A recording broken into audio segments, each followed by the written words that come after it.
Hi! Hi. So, ito na yung promise natin Mhm. ng 10 antas. So, hindi tayo magkakaroon ng formal opening kasi brief lang naman to. So ito yung 10 antas ng kabutihan o kabanalan. Mhm. So, bibigay na ni Ate Jing yung mga numbers at ipapaliwanag po natin. Sige, Ate Sige, Jing. number 1, pagbabalik loob o Pasko. Pakipaliwanag nga. Ayan. So, ito yung actually guide natin para maunawaan po natin yung ating Biblia. So, pag sinabing pagbabalik loob, ito yung mula dun sa pagiging malayo mo sa Diyos, no? Kumbaga, paano ba natin masasabing malayo tayo sa Diyos? Ito yung busy tayo sa negosyo, busy sa trabaho, ano?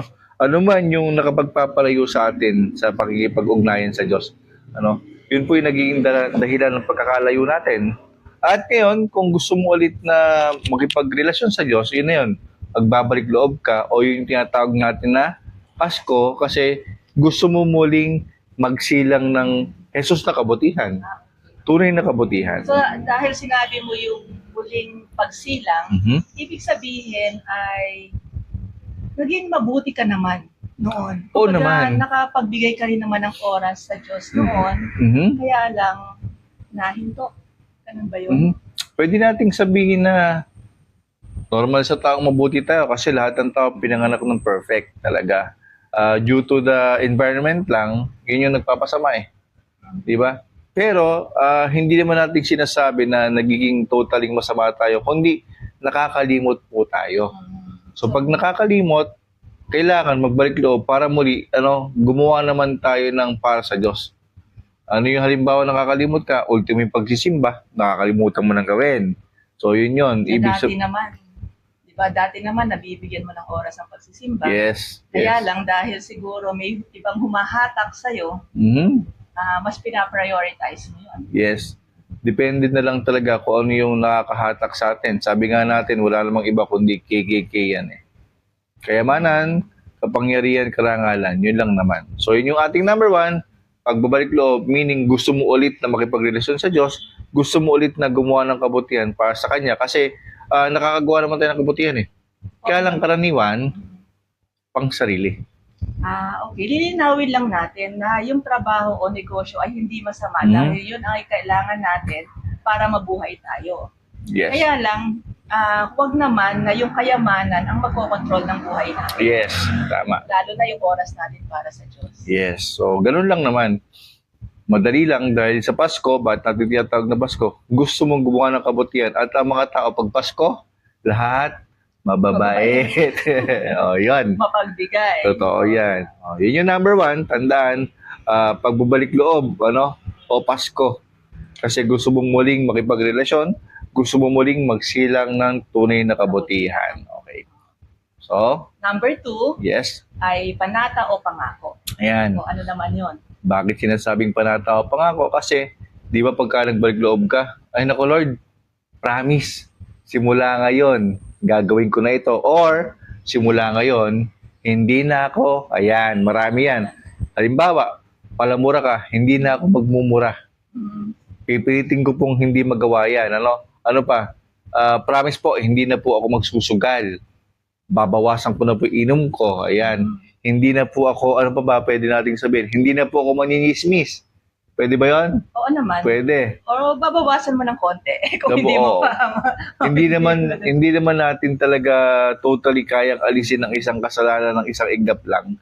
Kaya lang, andun yung sa pagbabalik loob natin sa Diyos, gusto natin talagang gumawa ng, para nating sasabihin na parang gusto mong patunayan sa Diyos na ikaw magbabalik loob ka. Kaya, mangangako ka o mamamanata. O di pwede rin na, syempre, mangangako tayo na magbabalik loob tayo sa Diyos. So, ibig sabihin, maglalaan na tayo ng oras para sa Diyos. Amen. Dahil hindi naman hinihingi na yung 100% ng oras mo para sa Diyos. Di naman.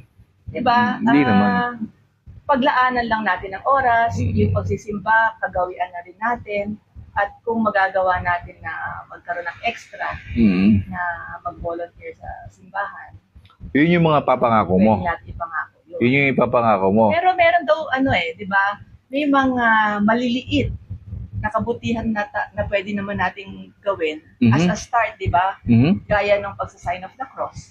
Mhm. Halimbawa, kung para sa'yo, mabigat pa yung Tumulong.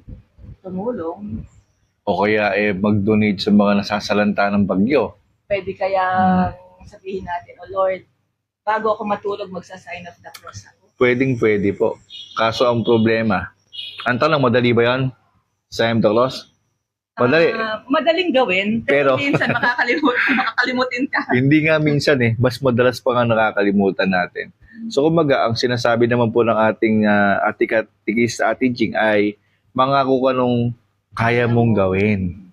Kaya mong gawin. And mula sa pangako, pupunta tayo sa Pagsasabuhay. number 3. So paano nating sinasabi na pagsasabuhay yon? Hindi po ba si Jesus po nabuhay na mag-uli after 3 days? So doon po natin siya kinukuha.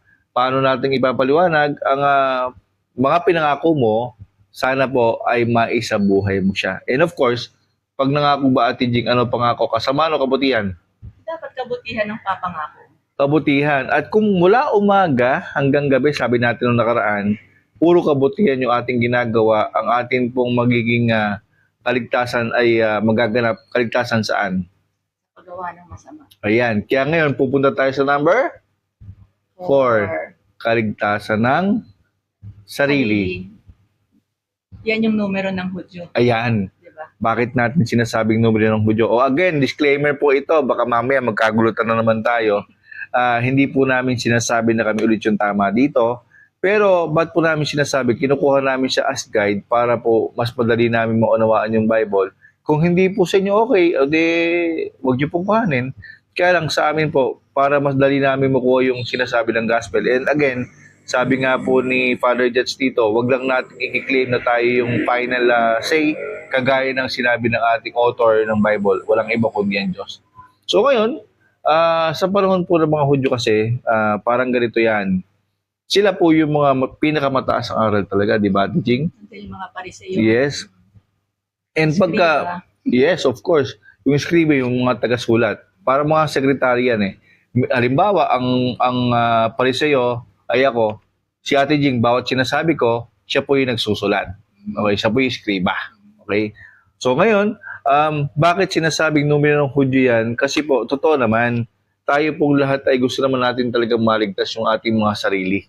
Yan ang unang-una At hindi masama yun. Hindi masama. Hindi siya rin madaling gawin. Yes, of course. Magbigay tayo ng halimbawa. Sabi mo nga nung una, pwede nating ipangako, promise, magsisimba na po ako ngayon. Ito parang dadali, sumakit lang yung tiyan mo, hindi ka natutuloy. Tapos tinawagan ka lang ng friend mo, tara, mall tayo. Hindi ka natutuloy. Siyempre, mas masarap mag-mall. Lalo pag Malamig pa doon, tapos kakain pa kayo. mismo, pag mainit, talaga naman, mas masarap sa mall. Kaya nga, yun yung mga nagiging hadlang para po tayo ay magkaroon ng kaligtasan ng ating sarili. Bakit? Natawag ka lang dito. O kaya, kung manginginom ka, pare, dito ka muna. Saan ka pupunta? Magsisimba ako huwag ka na magsimba. Siya tayo. Maraming pulutan. Di ba? Pag natangay ka na doon. Hindi na kaligtasan yon. Kasi hindi ka naligtas sa inom. So, ang sinasabi natin, sa panahon po ng mga Hudyo, sila naman yung mga taong matataas ang aral, gaya nga lang sabi ni Ate Jing. So, ang dating, para ba, pagka yung sasabihin mong aral para sa akin, hindi ko tatanggapin. Kasi nga, ang dating, Yun, parang yung kaligtasan yan ay sila-sila lang. sila lang. Oo. So, nililigtas din nila, pero yung within their circle lang. Parang ganito, hindi naman porke sinabing kaligtasan ng sarili, wala kang ginawa. Meron. May ginawa din talaga. Meron naman din dahil sumusunod naman din sila sa batas at meron naman din silang ritual na sinusunod. Yes. Nananalangin din naman sila. Tumutulong, charity work. Nag-aalaga din naman sila ng kapwa. Kaya lang, ang kanilang mga pinipili po kasi nila. Ang kanilang pinipili yung mga halimbawa, kung ako po mabango. At itong si Ate Jing halimbawa, hindi mabango, hindi ko siya gusto. Pero kung kasing bango ko siya, gusto ko siya. Ano pa? Kung sayaman, magkapantay kami ni Ate Jing ng pera, ng aming financial status, gusto ko siyang iayin dito. O kaya naman, sa larangan naman ng mga gusto natin. Halimbawa, si Ate Jing, collector halimbawa ng kung ano pa man, at ganun din ako, gusto ko siya. Tapos kung kabarangay ko siya, gusto ko rin siyang isama dito. Kung friend ko siya, gusto ko siyang isama dito. Pero pagka hindi, ayaw. Oo. So, yun yung parang ugaling Hudyo. Ugaling Hudyo, na sa madaling sabi, sila yung mga tao na yung kaligtasan nasa kanilang comfort zone. So, pagka nakita nilang, may pawis si kuya, ayokong ay isama dito yan. So, sa ganun pa lang na paraan, ayaw mo na. Okay. Pwede mo namang isang tabi yun. Kung gusto mo talaga magligtas, hindi ka mamimili. Kaya nga, sa atin po, mula doon sa ating kaligtasan ng sarili o numero ng Hudyo, number 4, na kung saan ang kaligtasan ay sa comfort zone mo lang. Kasi, totoo naman matapos ka mangako, isinabuhay mo yung sa palagay mo na kaya mo lang. Pag hindi yung pa kaya, ayaw mo. And then, matapos yung number 4, pupunta tayo sa number 5. Ano yung number 5, Ate Jing? Yan yung Holy Spirit or Pentecost. O yan. Diyan natin kinukuha yung pong number 5, Holy Spirit, dahil po sa Pentecost, Number 5, kasi ang Pentecost po, yun po yung 50 days after The resurrection. of Jesus Christ. Kaya kinukuha natin number 5 kasi doon din binabanggit yung pagpanaog ng Holy Spirit. Kaya ang number 5 sa atin ay Holy Spirit o ganap na unawa. Bakit kasi siya kinuha ng kalapate? Ang pagpanaog, ang pagkaunawa po ng tao, hindi po siya abrupt. Kagaya ng kalapate, mabilis lumipad, pero pagka yan papanaog o hihinto na, dahan-dahan ng pagbagsak. So, paano nga yun? Pag ganun, di ba yung pakpak nun pagka naglalanding? Ayan, ganyan Sinabi mismo. natin sa nakaraan nating video. Oo nga pala, nabanggit natin. So, mahaba-habang proseso yan. Parang ganito, kami po ni Ate Jing, hindi kami nagsimula ng sa loob ng 1 linggo lang, kaya na namin gawin to. So may proseso siya. Matagal. Matagal. Actually, yung pag tinatalakay nga natin yung gospel, minsan, di ba nagsa-start tayo, Monday pa lang. Pero minsan maririnig mo ko na sasabihin ko sa'yo, yung pagkaunawa ko talaga sa Ebanghelyo, naganap na nung Friday na, end of the week na. End of the week. Oo. So, Kasi nga hindi ganun tayo, madali. ang ating Bible study, para malaman nila, 7 days a week po kami nagba-Bible study. So, yun nga, sinasabi ni Ate Jing, kumbaga, paano nagaganap? Mas madali pong maunawaan pag yung ating pong, ayan, sakto. Madali lang yun talaga. Pag napagdaanan mo, naranasan mo, ayun, doon makaka-relate ka na sa gospel. Yes. Ng madali. Parang ganito, siguro mag-set tayo ng example, yung bang pagluluto halimbawa, nagbasa ka ng procedure, Let's say yung adobo. Okay. So ngayon, yung adobo, nakita mo yung ingredients, tapos ngayon, binasa mo lang. Nalaman mo, hindi mo ginawa. So ngayon sa'yo, ang sabi mo, alam ko na yan. Kaya lang nung nagluto ka for the first time, Hindi naging adobo. hindi naging adobo, naging lasang sweet and sour siya kasi sumobra yung suka mo, tapos nilagyan mo palang asukal at sandamalmal, magiging sweet and sour nga siya. Until ginawa mo siyang mas madalas. So ang experience natin, ito na, ginaganap na natin yung kaunawaan. Unti-unti, teka lang, yung ikalawang luto ko naman, sumobra ng toyo, umalat naman siya. Bawasan natin. Nung sumunod, hindi pala dapat may asukal to kasi nga pagka nilagyan ng asukal yan, magnalasa siyang hamonado o minatamis na. So unti-unti, as time goes by, alin? Hamonado. Parang nagugutom tuloy ako sa sinasabi mo Nagsiset na tayo example hindi tayo kakain. So, sige, tuloy. So ibig nating sabihin, unti-unti habang ginagawa mo yung gusto mong matutunan, kaya yung kaunawan, unti-unti, ay nakukuha mo yung skills, nakukuha mo yung kaunawaan na ano yung dapat mong gawin, kung gaano ba dapat kalakas yung apoy, gaano ba kadami yung amount ng toyo, yun, unti-unti. Kaya kagaya din po ng ating Holy Spirit, unti-unti siya through experiences. Tama naman. Oo. Mhm. Kasi otherwise, parang theory lang yan, di ba? Mag-aaralan tayo, Theory lang. ibig sabihin ito. Pero kung hindi mo nararanasan, mahirap ipaliwanag. Yes. Actually, nakapanood nga ako ng kilala niyo naman siguro yung host ng Iron Chef, Hindi ko na babanggitin kung sino. Nagawa siya ng dish ng parang Thai dish yata. Mhm. alam niya yung ingredients. Alam niya. Pero nung ginawa niya, yung mismong chef ng Thailand, nadismay. So alam niya lahat ng alam niya lahat ng ingredients, pati yung sukat. Pero ang problema kasi, hindi po niya kasi alam kung paano yung lasa talaga. Ginawa lang niya. So isa rin yun, na facto na pwede mong sabihin na alam mo lang, pero hindi mo nauunawaan. Okay. Kasi actually, di ba, kapag tayo nagkaroon na ng karanasan at nagsabuhay ka, di ba, doon bababa yung Holy Spirit. Yes. Bigyan, magkakaroon tayo ng gifts of the Holy Spirit na tinatawag. Sige, nabanggit yung gifts. At kapag yung gifts na yon is na-utilize mo, doon magkakaroon ng fruits of the Holy Spirit. Yung sa fruits, hindi ko kabisado yan. Bahala ka dyan. Marami yun. Hindi naman natin i-discuss. Kala ko, discuss natin eh. Para lang sinasabi na talagang kailangan magkaroon ka ng karanasan na gumampan ng kabutihan para sa Diyos. And then, pag nabigyan ka ng gifts nga ng Holy Spirit, at yun nga, ginamit mo yun, in-apply mo yun sa kapwa mo, doon makikita na magkakabunga ka. So, with that being said, kailangan nating enumerate ngayon yung gifts of the Holy Spirit nang maunawaan nila. Hindi mo memorize? Hindi ko memorize yun, yung may knowledge, 7 lang naman siya. understanding, O sige. wisdom, Piety, counsel, fortitude, at saka, fear of the Lord. di mo kabisado, alam mo lahat. Ayun. So sa atin, kaya binibigay yung gifts na yan, kasi po, yun ang tataglay ng taong handang sumunod sa utos nino ni Jesus eh. Di ba ang sabi nga niya, kung iniibig nyo ako, kailangan nyo sundin yung kanyang mga kautosan. At sa ating pagsunod, siya po ang bahalang manalangin saan? Sa Holy Spirit. Yun eh. Kaya napaganda eh. Wala naman talagang pwede maggawad sa atin ng Holy Spirit kundi si Jesus lamang. And magagawa po nating igawad sa atin ng Holy Spirit kung tayo ay gagawa, kung tayo ay susunod sa mga utos ni Jesus. So maliwanag po yan. And syempre, the more tayong gumagawa ng utos ng Diyos o ni Jesus po, ay the more tayong nagkakaroon ng tapang.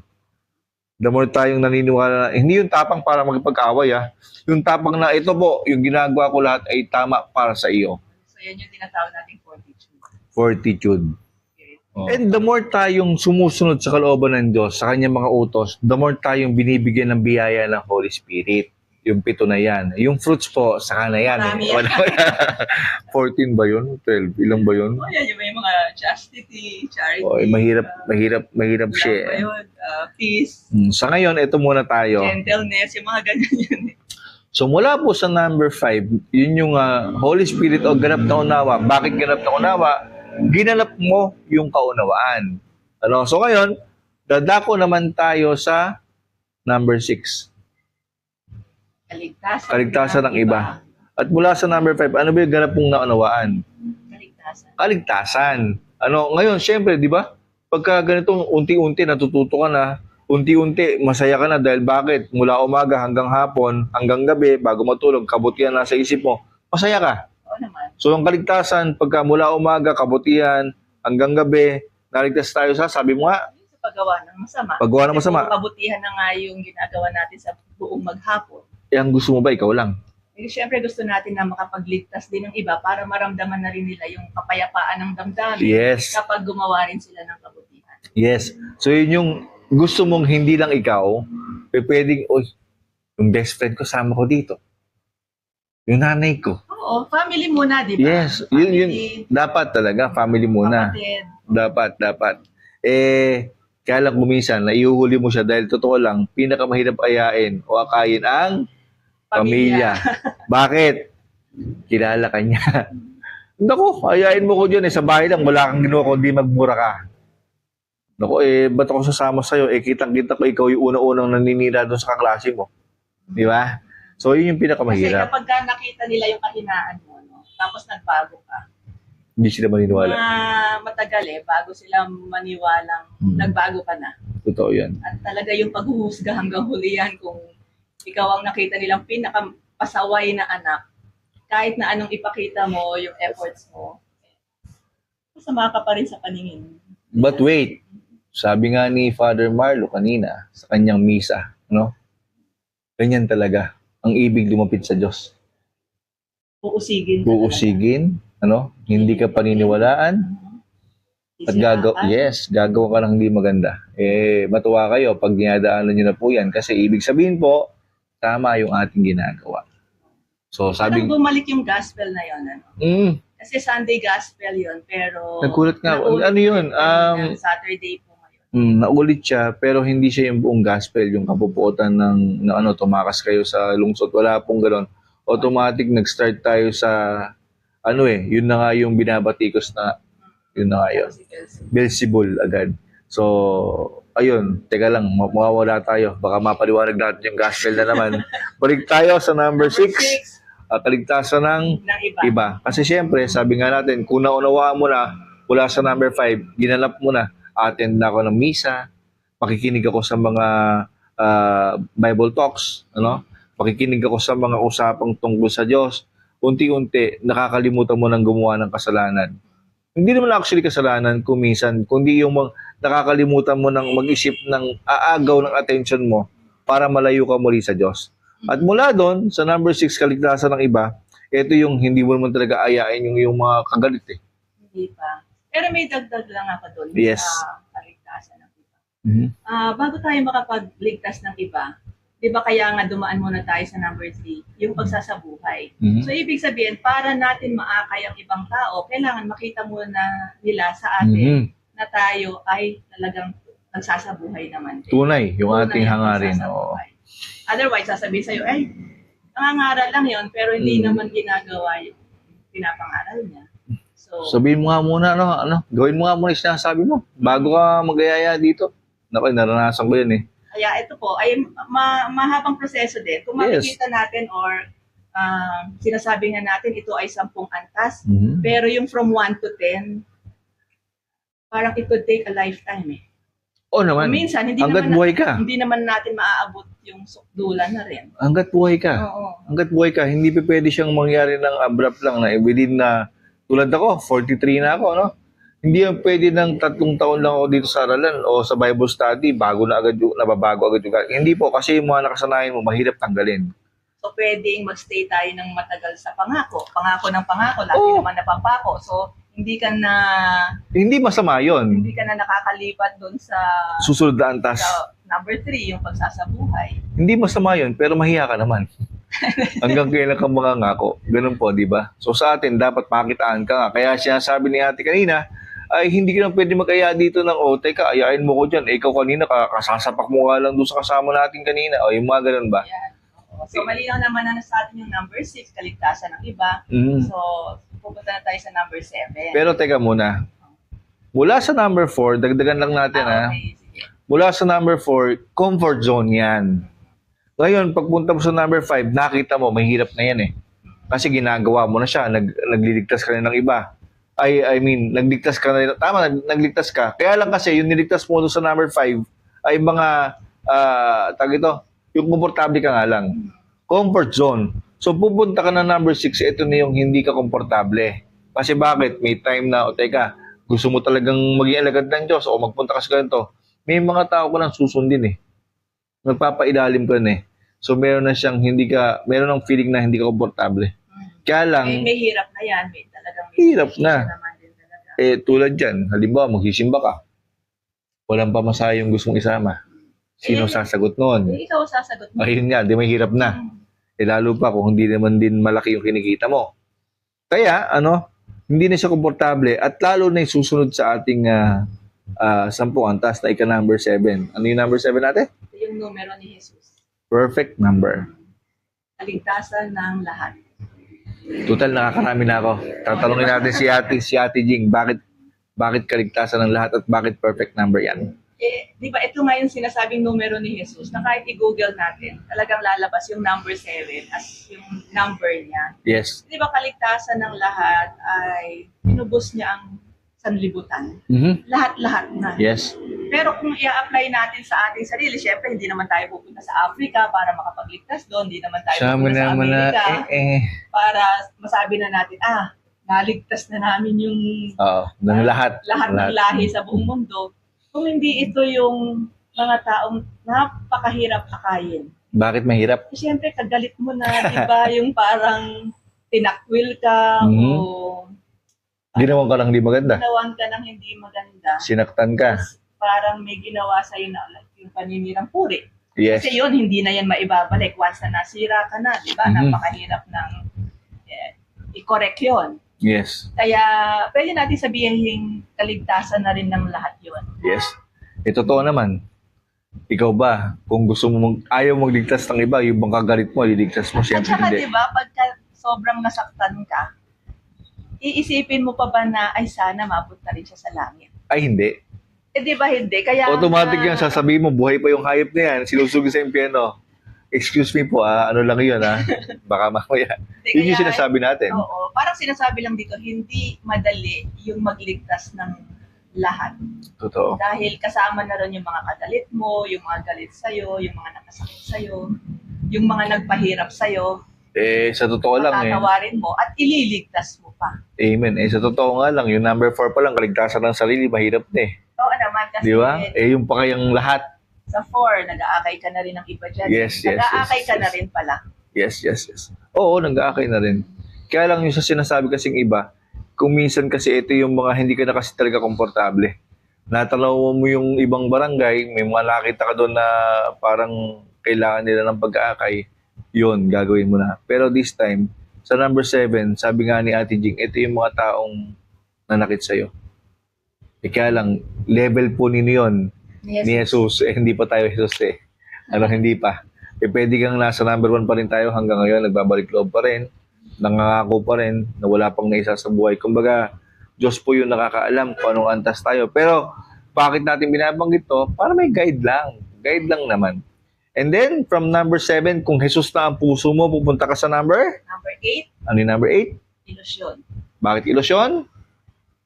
Ito yung, kung Jesus na ang puso mo talaga, dahil galing ka sa number 7, yung ibang akala mo, sa iba kasi sabi nila, akain ko to Ay, mahirap akayin. Ayan. Ilusyon sa kanya. Magbabago yan. O, ilusyon sa kanya. Pero sa akin, posible. Hindi. Ang laman ng puso ko Jesus at ang Jesus na nasa puso ko, buhay. Masama budhin mo eh. Hindi, buhay siya sa puso ko kahit Sabi masama napatay budin niya. Hayaan mo siya, akain ko siya. So, bakit po ninyo, sa kanya ilusyon, pero sa akin, posible. Dahil bakit? Kung si Jesus ang laman ng puso mo, walang imposible. Yung patay nga, nabuhay niya Yung bulag na pakita niya. Yung bingi na nabuksan ng kanyang pagdinig Yun pa kaya, ayayin mo lang dito. Hindi magbago. Si Beelzebul, yung mga tao masama ang mga kaisipan. Yes. Nagiging paborito ko si Beelzebul. Oo, Beelzebul di ba? Maganda yan. So ngayon, wala po sa ilusyon, ito na maganda. Kung si Jesus ang laman ng puso mo, kabutihan ang gusto mong gawin, di ba? Buhay sa'yo, ano yung mangyayari sa atin doon sa pagkakaroon ng ilusyon, sino ngayon ang sasama sa'yo sa number 9? Ayan na. Diyos na ang kasama mo noon. Dahil ang pag-aakay ay Dala-dalawa. dala-dalawa. So ito po, Ikaw ang Diyos. ayan, maliwanag yon. Kahit kaming dalawa ni Ate Jig, dalawa kami. Kung kasama ko ang Diyos, siya hindi, magkaiba yon. Dapat sa paggawa mo ng kabutihan, kasama mo ang Diyos. Kasi bakit? Pwede kang magkamali. Pag kasama mo ang Diyos, maniwala po kayo, meron siya laging ayuda. Subaybay. Yan yung ating number 9. Kaya lang, ginawang literal ng iba, naglalakad po sila talaga dalawahan.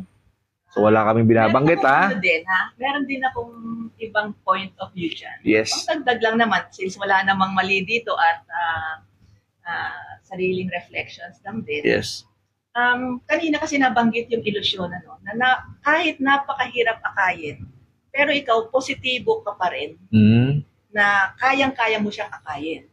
So dahil mabigat sa akin, halimbawa sinaktan ako, at yung tao na yon ay gusto kong akayin kahit na napakasama nung ginawa niya sa akin. So habang inaakay kita, Diyos na ang nakikita ko sa'yo. Kaya gusto kitang akayin.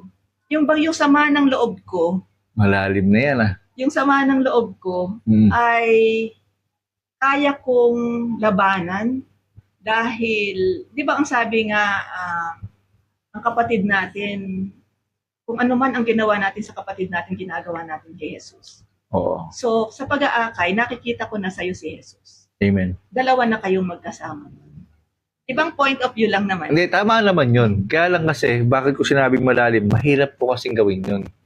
Para abutin mo yung isang ganong pakiramdam, dapat talaga, ito na yung Baka sakali, ang level mo na, madre ka o pari ka, pero kung normal na tao po, mahirap talaga eh. Baka kailangan saint ka na. No? Parang Oo. level na siya ng santo. So, kaya nga sa atin po, sabi nga po ng founder natin, yung kanyang daddy, kahit abutin mo lang muna yung kalahati, hanggang number 5 ka lang. Kahit pang sarili ka lang muna. Kasi, pagka po ganun, talaga, banal ka na eh. Kahit murahin ka, hindi ka magagalit eh. Kahit saktan ka, hindi ka magagalit. Dahil bakit? Ang tingin mo sa lahat ng tao ay mabuti. Tingin mo sa lahat, anghel. Tingin mo sa lahat, anghel. Ang totoo po, nakakita lang po nun, si Elias lang. Hindi Elias ang pangalan ko. So, ngayon, may kahirapan. Although, totoo naman, napakaganda nun. Totoo, napakaganda nun. Sobrang ganda.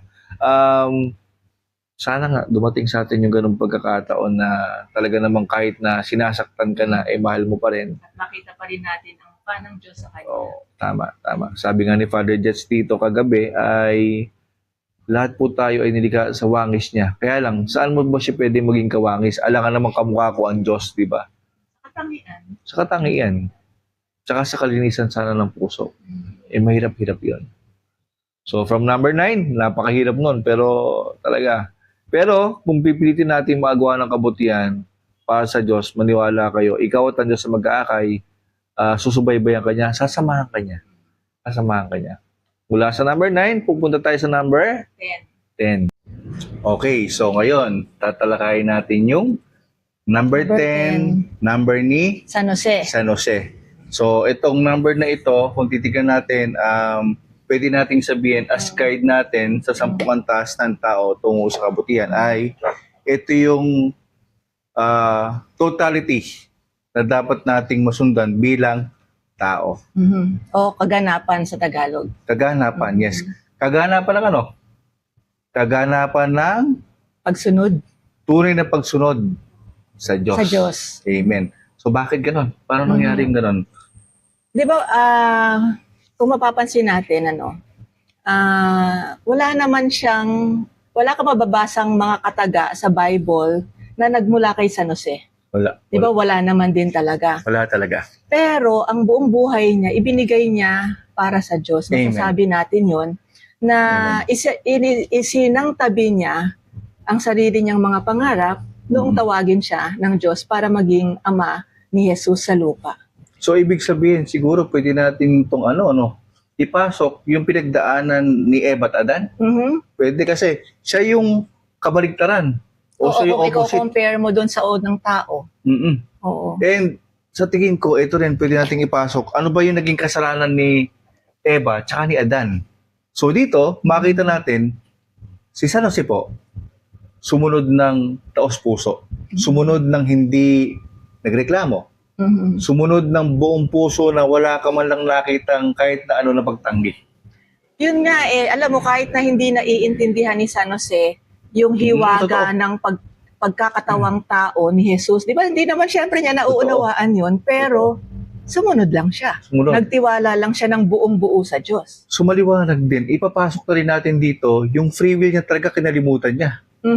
Will ng Diyos yung kanyang sinunod. At yun yung makikita natin na kababaang loob Kababaang loob kasi pag ang pinilit mo yung sarili mo, teka lang, bakit kung magiging asawa si Maria, hindi naman akin yung dinadala niya.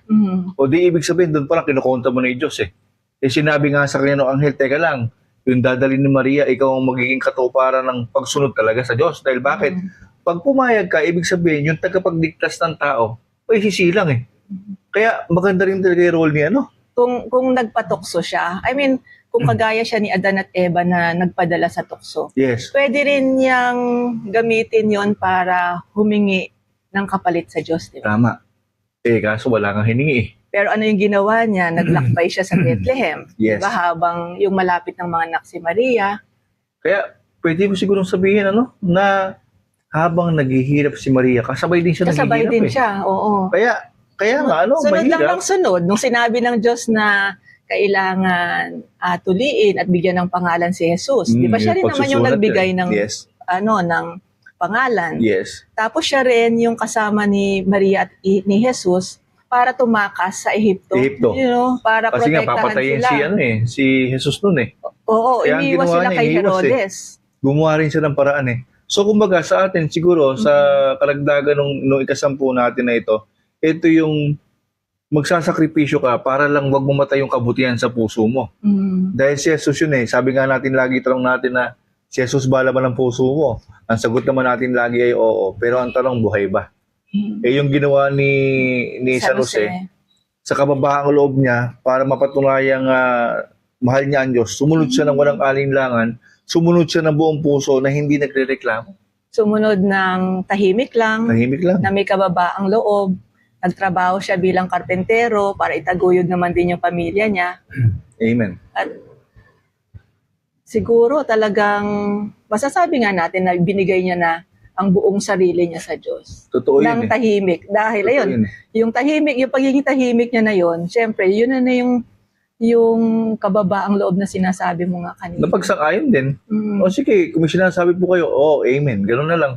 Kaya nga ito natin tignan, bakit dadagdag ko lang, bakit maagang namatay yung role ni San Jose? Mabait kasi. Pag mabait talaga maagang kinukuha. Hindi kayang, Di ba? parang mahirap para sa tao na abutin yun. Totoo yun, kasi saan ka naman nakakita, hahayaan ba ng Diyos na si San Jose po magkulang pa? Hindi na eh. Di ba? Kaya nga yun yung dagdag natin, nakakatuwa lang siya, pero totoo yun. Ang tao pag masyadong mabait, maagang kinukuha. Kaya kayo dyan, mga kapatid, pag muna kayo masyadong magpapakabait, joke lang. Kumbaga lang, siguro, ang karagdagan pa doon, sumunod ka lang sa utos ng Diyos, alam ng Diyos kung saan ka dadalhin. Langit. Amen. Basta buong-buong pananampalataya niya, yun ang Amen. ating makikita sa naging buhay niya. Sa totoo lang, yung may babati ko sa'yo, tahimik ka, mahirap yun. Tapos yung may mag-utos din sa'yo, hindi mo gusto, mahirap din yun. Hindi pwedeng hindi ka magsasalita eh. Di ba? Hindi, ako na naman. Pwede, di ba? Bakit mo ginaganyan? Di puro ganon. Pero sa kanya, tahimik. Palagay ko, bilang tao, yun na yung pinakamataas na antas. Diba? Oo. Bilang tao. Yun ang totality ng isang tao. Kumbaga, sana maabot natin. Kaya nga pala, ang taas ng number niya, number 10, kasi bilang, si Jesus kasi, bakit ganun eh? Kasi sa kanya, Diyos siya, alam niya yung mangyayari eh. Hindi naman inassign ng Diyos yung number 10 Hindi. kay San Jose. Hindi. Kung hindi, sa atin lang reflections. Yes. Ganon, bilang tao, ganon kataas ang tingin natin sa kanya. Yung binanggit natin nung nakaraan, sabi natin kung ang Diyos ay 100, tayo yung ikapu lang. So sana nga, yung at least man lang yung ating ikapu, maiabot natin sa Diyos maibigay natin sa kanya yung pagsunod. Diba? Mahirap. I think yun lang ang masasabi natin. Yes, so sana po sa binanggit nating 10 antas, may napulot kayo. So again, disclaimer, hindi namin kiniklaim na kami lang yung tama. Kumbaga, kuhanin po natin ito at kami kinukuha din namin, na-guide lang naman pag may nakikita kaming number. Then, kung sa palagay po ninyo, hindi po akma sa inyo, i-drop nyo lang. Diba? So, ganun lang naman. Pwede naman din, actually, pwede din natin sabihin na coincidence yung kanyang feast day yung Yes. March 19. 19. Diba pag 1 plus 9, 10? 10 din. Oo. Pag double digit, pinagka-add po yan ng Pero individually. rin yan, hindi ito ang inassign na numero kay San Jose ng Diyos, kung hindi pwede lang natin, yung sa reflections lang naman din natin. Oo. Hindi natin kiniklaim na, ito na yung tama. Sabi nga ni Father Jets, hindi mo pwedeng i-claim na yung author at ikaw isa ang sinasabi dahil ang author ng ating Biblia, walang iba kundi ang Diyos. Hindi po natin kayang pantayan ang kakayanan ng Diyos. Totoo lang. Pwede mong hiramin, kopyahin, pero hindi kagaya na kanya na talagang just lahat. Eksakto. Tama. Yun. Interesting yung story ni Saint Joseph. Yes. So siguro maghahanap din tayo ng mai-interview natin and mas makakapag-share ng Jess, buhay testingin natin mamaya ni San Jose. kung magbibigay. And di ba meron kang friend na pari din, nagsisend sa'yo ng mga tawag ito? Info? Ng mga articles about saints, di ba? So siguro pwede tayong humingi ng tulong sa kanila. And siyempre, pag pari ang nagsabi, hindi mo pwedeng pasubalian naman na magkakamali kumpara mo sa ating mga maninimba. O mas may alam sila sa atin. Sila ang mga kuya natin sa ating pananampalataya bilang Katoliko. So, okay na tayo doon? Okay na yan. Sana po ay may napulot kayo. So muli po, ito po kami para magbahagi sa inyo. Hindi namin kiniklaim na kami na yung last year lagi. Kuhanin natin as guide kung gusto po ninyo. Kung hindi, okay lang din. So, yun lang yung sa atin. Okay po. So, recap lang. Una, number 1. Pagbabalik loob, Ikalawa, panata o pangako, ikatlo, pagsasabuhay, ng ano? anong ating pinangako, Number 4, kaligtasan ng sarili, o, numerang Hudyo. Number 5, Holy Spirit, Pentecostes, o ganap na pagkaunawa, ng ating kaligtasan. At number 6, kaligtasan ng iba, ayun, syempre gusto mo, hindi lang ikaw, yung kapamilya mo, friend mo, yun, ganun yon. And then, after number 6, kaligtasan ng iba ay yung numero ni Jesus, kaligtasan ng lahat. ang perfect number natin.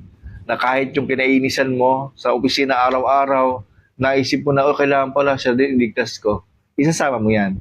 At number 8, Ilusyon, yung akala ng iba, hindi kayang gawin, yung akala ng iba, hindi kayang akayan ikaw sa lahat posible sa ngalan ng Diyos. At number 9, pag-aakay ng dalawa, ikaw at ang Diyos. lagi nakagabay ang Diyos sa atin. Siguraduhin lang natin, para sa Kanya'y kabutihan gagawin natin, hindi pa sa sarili. At lastly, yung ating number 10, Ang numero ni San Jose, Mhm. kaganapan.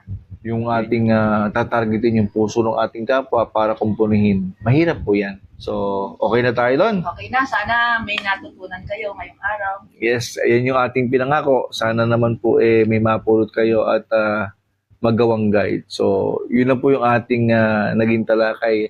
Sa mga susunod pa, marami pa tayong pwedeng idagdag. Sana Susunod po. siguro natin yung bahaghari.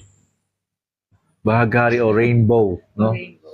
Bigla ako naglag, inisip ko bahaghari o rainbow nga pala. So, rainbow, ano? O, sige. Maganda yan para magamit din natin guide sa ating buhay pananampalatayang Katoliko. So, muli po, this is your Kuya Fred. And Ate Jing, And this is Bible Talks, your food for the soul. Bye! bye.